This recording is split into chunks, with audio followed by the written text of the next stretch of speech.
خلق السماوات والأرض কয়েকদিন আগে আমির হামজা হুজুরের একটা ভিডিও ভাইরাল হয়েছে। তিনি মূলত একজন ইন্ডিয়ান নায়িকা নিয়ে একটা মন্তব্য করার কারণে অনেক কন্ট্রোভার্সিতে পড়তে হয়েছে। তো ওনার যতটুকু ফুটেজটা আছে দেখে আমি বুঝতে পারছি যে ওনা আল্লাহ তাআলার সৃষ্ট সৌন্দর্য বুঝাইতে গিয়া ওই উপমাটা দিছে আর কি ইন্ডিয়ান এক নায়িকা। তো যাই হোক, অনেকে অনেকভাবে নিতে পারে, বক্তা একভাবে বলে শ্রোতারা অন্যভাবে নেয়, বিষয়টা হচ্ছে এরকম। বাট আল্লাহ তাআলার নিদর্শন বোঝাইতে গিয়ে আল কোরআনে কি আল্লাহ তাআলা কোনো কথা বলে নাই বা আয়াত দেয় নাই বা কোনো কি বলে আল্লাহ তাআলার কোনো নিদর্শন দেয় নাই। দেখেন ৩ নম্বর সূরা আল ইমরানের ১৯০ এবং ৯১ নম্বর আয়াতে যদি বাংলা ট্রান্সলেশনটা আমরা দেখি, এখানে বলতেছে, নিশ্চয়ই মহাকাশ ও পৃথিবীর সৃষ্টিতে দিন রাত্রির আবর্তনে জ্ঞানীদের জন্য নিদর্শন রয়েছে। আপনি যদি আল্লাহ তাআলার ক্ষমতা, আল্লাহ তাআলার সৌন্দর্য, আল্লাহ তাআলার মহত্ব, আল্লাহ তাআলার বড়ত্ব যদি চিন্তা করতে চান, তাহলে আল্লাহ তাআলা বলছেন, নিশ্চয়ই মহাকাশ ও পৃথিবীর সৃষ্টিতে দিন রাত্রির আবর্তনে জ্ঞানীদের জন্য নিদর্শন রয়েছে। তারা দাঁড়িয়ে, বসে বা শায়িত অবস্থায় আল্লাহকে স্মরণ করে। তারা মহাকাশ ও পৃথিবীর সৃষ্টির রহস্য নিয়ে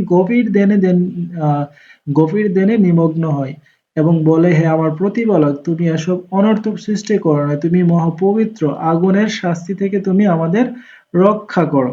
সো এতটুকু আমি যদি থাকি যে আল্লাহ তাআলাকে আপনি জানার জন্য, চিনার জন্য, ফিল করার জন্য, আল্লাহ তাআলাকে তো আমরা দেখতেছি না, বাট আল্লাহ তাআলার কে ফিল করার জন্য, আল্লাহ তাআলা তো একটা ক্ষমতা, একটা শক্তি, একটা মহান সত্তা।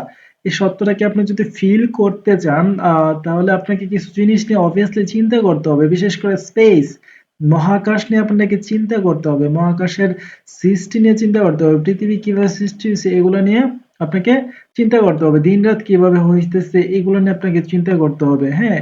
তারপরে মহাকাশ ও পৃথিবীর সৃষ্টির রহস্য। এই যে মহাকাশ ও পৃথিবীর সৃষ্টির রহস্য।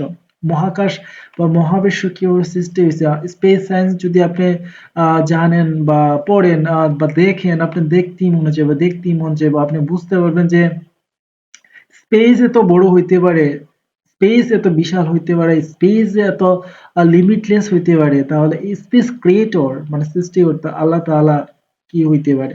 সো আপনার সৃষ্টিকর্তা মানে আমাদের আল্লাহ তাআলা, আসলে ওনার নিদর্শনগুলো আল কোরআনে বলা আছে। তো এর জন্য আসলে অন্য কিছু নিয়ে আমাদের বুঝতে হবে না, ইন্ডিয়ান কোনো নায়িকা বা যাই হোক উদাহরণ দিয়ে আমাদের আল্লাহ তাআলার সৌন্দর্য বোঝার কোনো প্রয়োজন নাই। আল্লাহ তাআলা অনেক নিদর্শন পৃথিবীতে, দুনিয়াতে, মহাবিশ্বে সৃষ্টি করে রাখছেন। চাইলে আমরা ওগুলো দেখতে পারি।